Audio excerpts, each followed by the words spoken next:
Gayatri IAS के learning platform पर आपका स्वागत है। मैं रामेश्वर सिंह समाजशास्त्र के साथ। हमारा टॉपिक है पश्चिमीकरण। तो पश्चिमीकरण सामाजिक परिवर्तन की एक सह प्रक्रिया है। संस्कृतिकरण, धर्मनिरपेक्षीकरण, आधुनिकीकरण की तरह ही। और इस पश्चिमीकरण की अवधारणा का सर्वप्रथम प्रतिपादन किया था वह एम.एन. श्रीनिवास ने किया।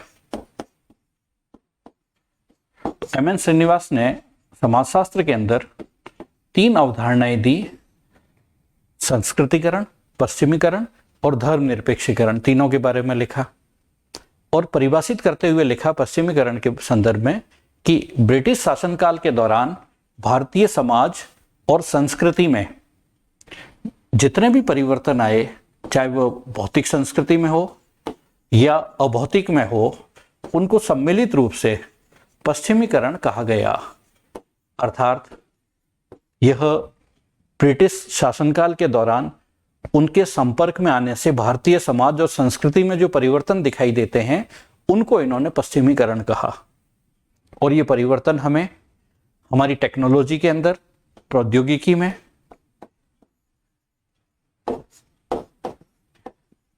भारतीय समाज में जो संस्थाएं थी उन संस्थाओं पर,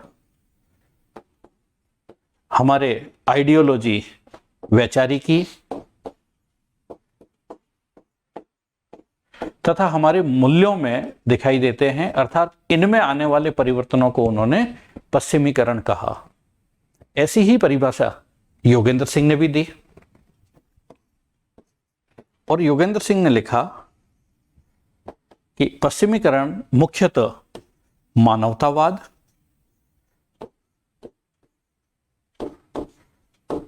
और बुद्धिवाद से संबंधित है। तो पश्चिमीकरण के अंदर मानवतावाद का तात्पर्य होता है मनुष्य मात्र समान है तथा हम किसी भी निर्णय लेने से पहले रूढ़ियों के स्थान पर तर्क युक्त चिंतन करें तथा सर्वश्रेष्ठ विकल्प का चलन करें। यह बुद्धिवाद कहलाता है। तो योगेंद्र सिंह ने मानवतावाद और बुद्धिवाद, इन दोनों को पश्चिमीकरण के अंदर सम्मिलित माना और लिखा कि इनके परिणाम स्वरूप भारतीय समाज के अंदर जो परिवर्तन आए वे सभी पश्चिमीकरण हैं। तो उन परिवर्तनों के संदर्भ में पहला काम हुआ कि हमारे यहाँ सामाजिक सुधार की प्रक्रिया प्रारंभ हुई, राष्ट्रीयता का उदय हुआ, राजनीतिक संस्कृति और नेतृत्व, इनके नवीन विचार आए, प्रौद्योगिकी और वैज्ञानिक शिक्षण आधारित संस्थाओं का विकास हुआ। तो ये सभी पश्चिमीकरण हैं। तो कहने का अर्थ हुआ कि श्रीनिवास ने इसके अंदर ब्रिटिश प्रभाव को सम्मिलित किया।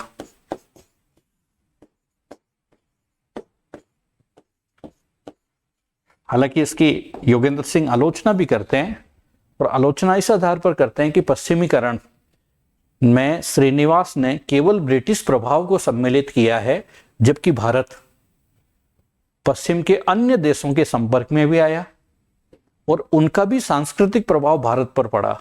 लेकिन श्रीनिवास केवल ब्रिटिश प्रभाव को सम्मिलित करने के कारण इसकी आलोचना में योगेंद्र सिंह कहते हैं कि यह एक संकीर्ण अवधारणा है और हमें इसके स्थान पर आधुनिकीकरण का प्रयोग करना चाहिए, क्योंकि आधुनिकीकरण एक ऐसी प्रक्रिया बताते हैं कि जिसमें तो गैर पश्चिमीकृत देश जितने भी हैं, गैर पश्चिमी देश हैं, उनका पश्चिम के प्रत्यक्ष या अप्रत्यक्ष प्रभाव से जो भी परिवर्तन आते हैं उनको उन्होंने आधुनिकीकरण कहा।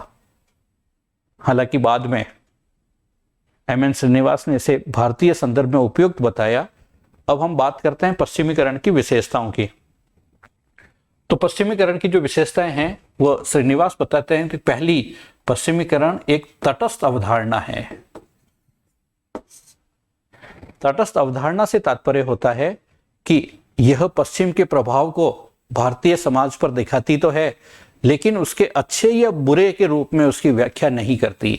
अर्थात मूल्य रहित है, तटस्थ है, केवल पश्चिम का प्रभाव दिखाई देता है। यह भारतीय संदर्भ में अच्छा है या बुरा है, इसकी व्याख्या नहीं करती। दूसरा है, पश्चिमीकरण एक व्यापक अवधारणा है।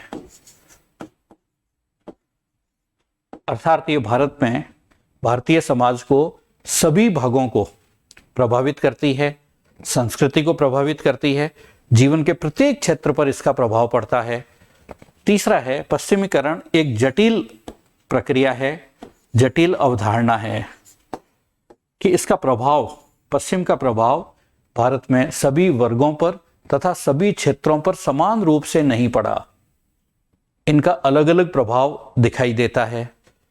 इसके अतिरिक्त आता है, पश्चिमीकरण का कोई निश्चित प्रारूप नहीं है। अर्थात प्रारंभ में पश्चिमीकरण ब्रिटिश प्रभाव था, बाद में जब हम अन्य पश्चिम के देशों के संपर्क में आए तब उनका प्रभाव रहा। अमेरिका का, रूस का, स्पेन का, पुर्तगाल का, फ्रांस का, जर्मनी का। तो कहने का अर्थ हुआ कि भारतीय संदर्भ में प्रारंभ में हम केवल ब्रिटिश प्रभाव को सम्मिलित करते थे, लेकिन कालांतर में पश्चिमी देशों के संपर्क में आने के कारण इसका कोई निश्चित प्रारूप नहीं रहा।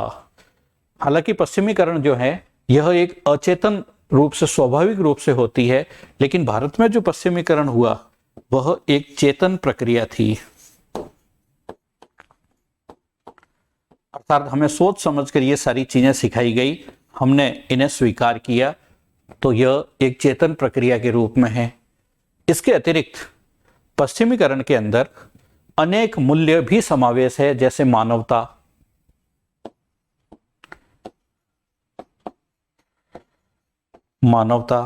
व्यक्तिवादिता,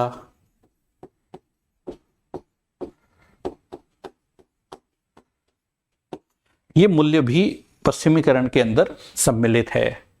तो इस तरह से पश्चिमीकरण की विशेषताओं के आधार पर बात करें तो ये एक तटस्थ अवधारणा है, ये अच्छे या बुरे की व्याख्या नहीं करती, ये व्यापक है, सभी क्षेत्रों पर इसका प्रभाव पड़ा, जटिल है, सभी क्षेत्रों पर इसका अलग अलग प्रभाव पड़ा, निश्चित प्रारूप नहीं है। अर्थात पश्चिमीकरण में प्रारंभ में ब्रिटिश प्रभाव था, फिर धीरे धीरे अमेरिका, यूरोप, रूस, अन्य देशों का भी प्रभाव बढ़ता गया। एक चेतन प्रक्रिया है और मानवतावाद, व्यक्तिवादिता इन सब से संबंधित है। अब बात करते हैं हम लोग पश्चिमीकरण का भारतीय समाज पर क्या प्रभाव पड़ा। तो इसमें पहला ही बिंदु आता है हमारे सामाजिक जीवन और संस्थाओं पर प्रभाव।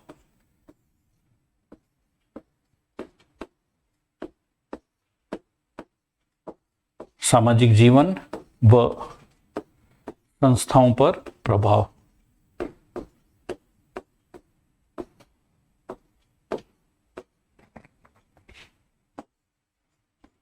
भारतीय समाज के मुख्य जो आधार है उसमें जाति, परिवार, विवाह और महिलाओं की स्थिति।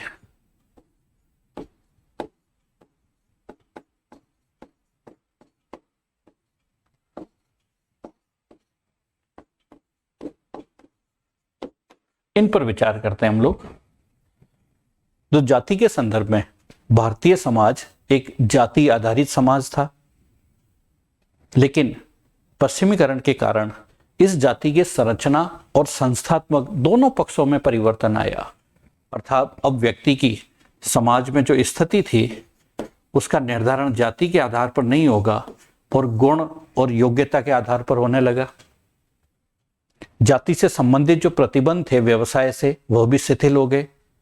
अंतः विवाह के जो नियम थे उनमें भी शिथिलता आई तथा जाति से संबंधित धार्मिक निर्योग्यताएं और अस्पृश्यता जैसे प्रतिबंध थे वो भी कम हो गए।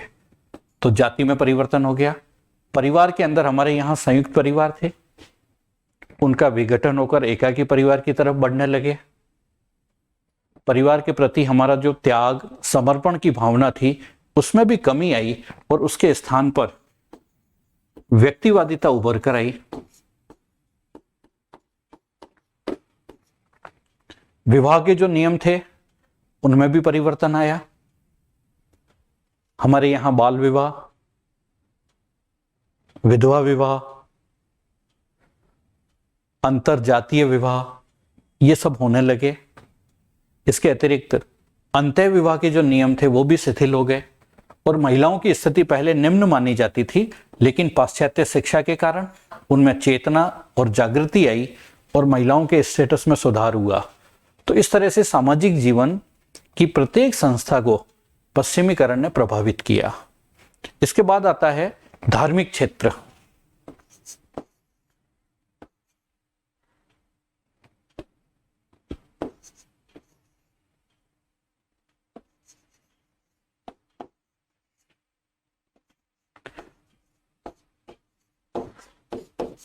समाज के अंदर धर्म का अत्यधिक प्रभाव था जो रूढ़िवादिता से संबंधित था। तो पारलौकिक सत्ता की स्थिति में ह्रास हुआ, इहलौक या भौतिकतावाद को यहां बढ़ावा दिया गया और धर्म के प्रभाव में धीरे धीरे कमी आई, अर्थात हम दैनिक जीवन में इन धार्मिक कार्यों से दूर होते गए।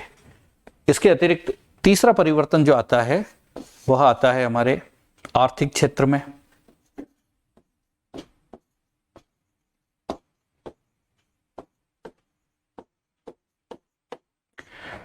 तो ब्रिटिश काल से पहले भारत में लघु और कुटीर उद्योग, हस्तशिल्प ये अपने विकसित अवस्था में थे, लेकिन बड़े उद्योगों की स्थापना के साथ ही इनमें धीरे धीरे पतन हुआ और हस्तशिल्प के पतन ने कृषि क्षेत्र पर अत्यधिक दबाव बढ़ा दिया था। तो धार्मिक और आर्थिक क्षेत्र में भी बदलाव आए। सांस्कृतिक क्षेत्र की बात करें हम लोग,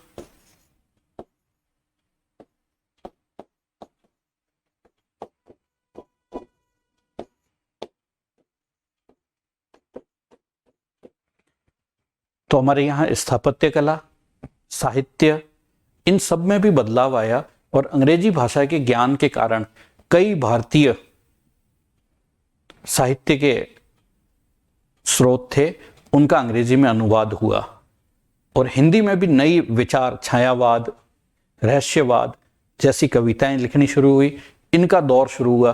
तो साहित्य के क्षेत्र में भी बदलाव आया। इसके अतिरिक्त राजनीति के क्षेत्र में जो राजनीतिक परिवर्तन है, हमारे यहाँ राजतंत्र था, उस राजतंत्र के स्थान पर लोकतंत्र की भावनाएं आई, स्वतंत्रता, समानता जैसे मूल्य उभर कर आए। तो पूरा समाज ही पश्चिम के कारण परिवर्तन के दौर में रहा। जितने भी हमारे समाज और संस्कृति के अंदर कुरीतियां थी, रूढ़िवादिताएं थी, उन सब में परिवर्तन आया और एक नए समाज की स्थापना होने लगी। तो इस प्रकार पश्चिमीकरण ने भारतीय समाज और संस्कृति में व्यापक बदलाव किए।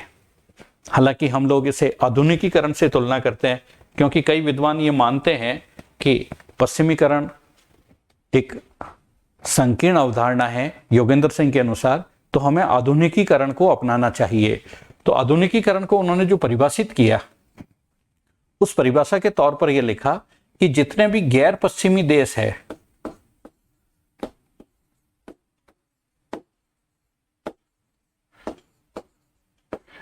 जब गैर पश्चिमी देश किसी भी पश्चिमी देश के संपर्क में आवे, तब इस संपर्क से उनमें होने वाले प्रत्यक्ष और अप्रत्यक्ष रूप से जितने भी बदलाव होते हैं, उन सबको आधुनिकीकरण कहा।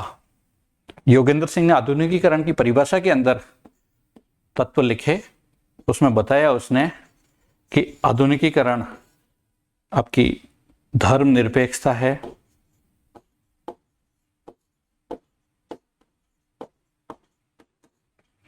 इसमें व्यक्तिवादिता है,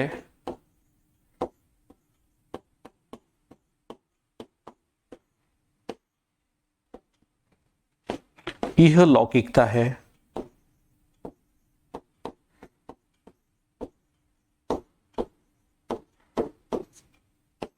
अर्थात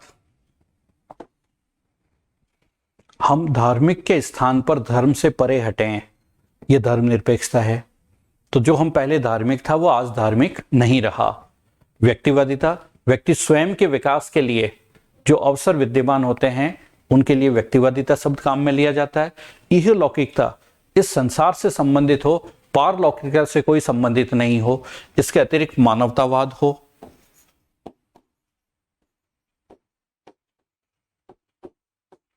तार्किकता हो, ये सभी आधुनिकीकरण को परिभाषित करते हैं। आधुनिकीकरण एक ऐसी प्रक्रिया है जिसमें हम वैज्ञानिक विधियों का उपयोग करते हुए तार्किक रूप से निर्णय लें, मानवतावाद, सभी मानव मात्र के कल्याण की बात करें। यह लौकिकता, इस संसार में जो वस्तुएं हैं उन पर विश्वास रखें, पारलौकिक सत्ता को स्वीकार ना करें। व्यक्तिवादिता, स्वयं के विकास की बात करें। और धर्मनिरपेक्षता अर्थात धार्मिक प्रभाव में कमी आवे। ये सभी आधुनिकीकरण के मूल्य हैं। एम.एन. श्रीनिवास ने लिखा कि भारत के संदर्भ में अगर हम विश्लेषण करें तब पश्चिमीकरण ठीक है, और अगर व्यापक संदर्भ में देखें तो आधुनिकीकरण है। Thank you.